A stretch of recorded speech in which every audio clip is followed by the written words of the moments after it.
నమస్తే అండి. నా పేరు ఒగ్గు సిద్ధులు. మీరు చూస్తున్న Siddhu agriculture Itukalapalli YouTube channel. మీరు చూస్తున్నారు కదా, పొలాన్ని రొప్పుతున్నాము అంటే దమ్ము చేస్తున్నాము అన్నట్టు. ఈరోజు మనం మైసూరు మల్లిక అనే దేశీ రకాన్ని నాటేయబోతున్నాం. నేను గత 5 సంవత్సరాల నుంచి మైసూరు మల్లిక అనే దేశీ రకాన్ని సాగు చేస్తున్నా. ప్రస్తుతం మీరు చూస్తున్నది మైసూరు మల్లిక నారు, 20 రోజుల నారు. అది చాలా బాగా పెరిగింది. ఏం తెగుళ్ళు కూడా రాలేదు, ఎందుకంటే ఈసారి ఎండలు ఉన్నాయి కాబట్టి తెగుళ్ళు కూడా రాలేదు. మన విత్తనం బాగుంది కాబట్టి చాలా బాగా వచ్చింది.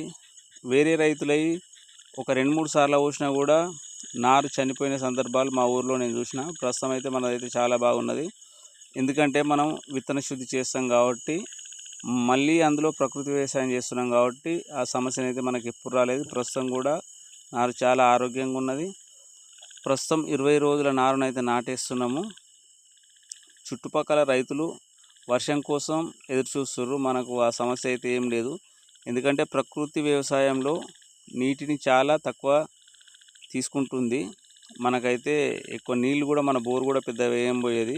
చుట్టుపక్కల రైతుకి ఏ విధంగా నీళ్ళు ఉన్నాయో మనకు కూడా అదే ఉంది. కాకపోతే మన భూమి చాలా తక్కువ నీటిని తీసుకుంటుంది కాబట్టి మనం ప్రస్తుతం నీళ్ళు అయితే చాలా సరిపోయినాయని నేను అనుకుంటున్నా.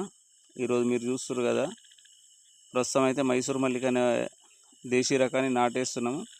2.5 ఎకరాలకు 8 కేజీల నారైతే పోసినాము. ఒక్కొక్క పూస నాటేస్తున్నాము. ప్రస్తుతం అయితే నారు మొత్తం సరిపోయింది 2.5 ఎకరాలకు. మీరు చూస్తున్నారు కదా, ఇంకొక మునుము వేస్తే అయిపోతుంది అనంగా వర్షం స్టార్ట్ అయింది. గత 4-5 సంవత్సరాల నుంచి చూస్తున్నా ఈ విధంగానే లాస్ట్ మునుము సమయంలో వర్షం వస్తుంది. ఈరోజు పొద్దున్న నుండి సాయంత్రం వరకు అసలు మబ్బులు పట్టే ఉంది. ఇక లాస్ట్ మూమెంట్లో ఒక 5 మినిట్స్లో వరి నాటేయడం అయిపోతుందనగా వర్షం అయితే వస్తుంది. వీళ్ళు ముందు జాగ్రత్తనే కవర్లు తెచ్చుకోర్రు, వాన కాగితాలు తెచ్చుకోర్రు.